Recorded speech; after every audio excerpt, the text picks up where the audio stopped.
Well, ladies and gentlemen, it's the 2nd of January, and to be honest, it's the first work day of January for me. Yesterday, I did a video on the Christmas messaging that all the religious leaders, both in the Vatican, South Africa, and obviously Keir Starmer's address in the UK.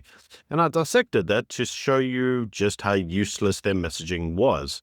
Now, there was a comment in the comment section that I thought was rather interesting, and they said, what would you give if you were, well, the Pope, and I was actually giving my religious address? Would I be giving a purely left-wing, look at all my political agendas type speeches, or would I say something else? And I thought, you know what? First video that I'm recording in 2026, wouldn't that be a fun and interesting video? I'm going to do it. And before I get on to that, can I yet again remind you, if you haven't already, subscribe to the channel. Great way to start 2026.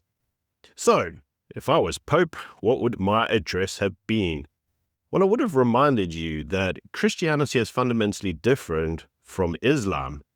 In Christianity, the emphasis is on choosing. Christ says, you must choose to follow me and be a disciple. In Islam, they say you must obey and submit yourself to God.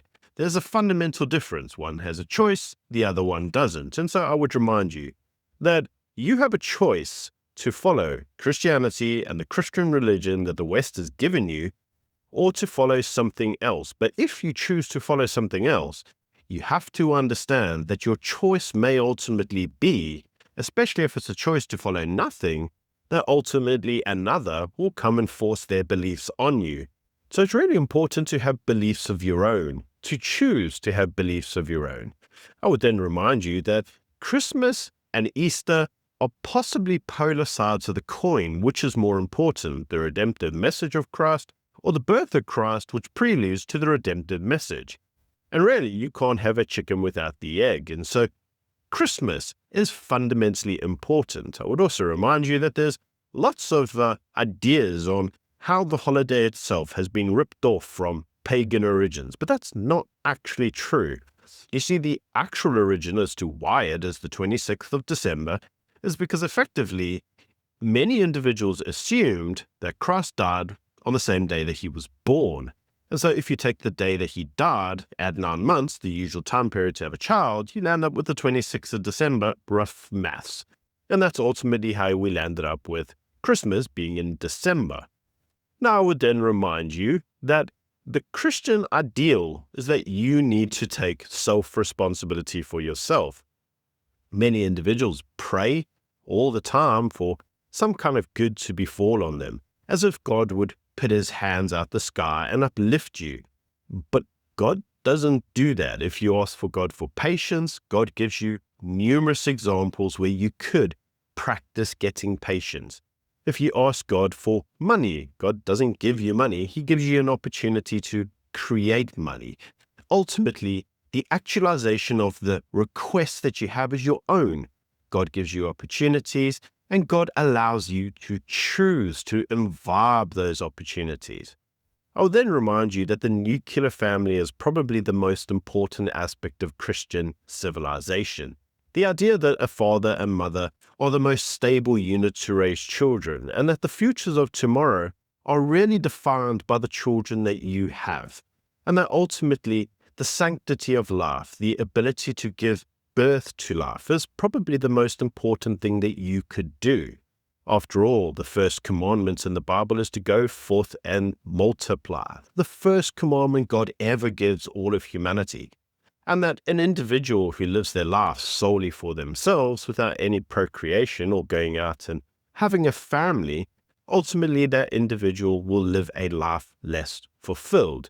After all, the Bible says very clearly there's a time and a season for everything. There's a time and a season for you to enjoy yourself and to be individualistic and to enjoy your life and to experience all that life has. We call this your 20s, your early 20s, I might add. And then there's a time to grow up. St. Paul says, when I grew up, I put aside childish things and I became a man. And that's ultimately what you need to do. You need to grow up and experience the next step of life. In other words, have children and enjoy a family. Raise your family so that they can continue on with your beliefs and your ideals, because ultimately That's what life's all about, the continuation of the cycle. Now, unlike many other religions, we don't look at that cycle in the Plato's type ideal, or possibly even the Buddhist ideal, where we say, well, life is just suffering, it's just terrible, because we don't believe that. We believe that life is actually the most important thing that you can experience, that experiencing life through your body and the experiences that God gives us makes life worthwhile living. And so ultimately, we don't celebrate in death. We don't look forward to death. In fact, one of the core fundamental prayers in Christianity is the resurrection of the dead. We look forward to getting our bodies back in a more perfect way so that we can experience the world in the best possible way. And so with that being said, we would say to you, or I would say to you, rejoice and enjoy the world that God gave you. Enjoy it, celebrate it, and experience it. Don't spend your year looking at a phone, stressing over things that might never be. And then I would highlight to you, ultimately, that God has a plan. There's numerous examples, even in the Torah. Let's use Genesis, which is the beginning of it all, where ultimately the first story there is of Joseph. Remember Joseph in his Technicolor Technicolor coat? We've all seen the movie. I was going to say raincoat there, but it wasn't a raincoat. It was just a coat. In any case, you will recall that his brothers were really jealous and they sold him into slavery into Egypt. And ultimately, he ended up rising up through the ranks, and he was the one who came up with the ideas to store grain, which ultimately allowed both the Egyptians and even the Israelites, or the pre-Canaanites, to stave off a hunger, stave off a famine. And obviously, what we saw there is the brothers went to him and asked for forgiveness, and he ended up feeding them. Now, the story itself shows you that even at your worst, when Joseph was being sold into slavery, he was not having a good life, but ultimately, trust in the plan. Ultimately, Joseph was able to rise through the ranks and his life was redeemed. In the same way, we would say that this is emulated by Christ, the birth of Christ. He went through a very difficult time in the Easter story where he died. He was nailed to the cross. And ultimately, he had to trust in the plan, that there was a form of redemption, just as you do. You have to celebrate the hard times in order to experience the good times.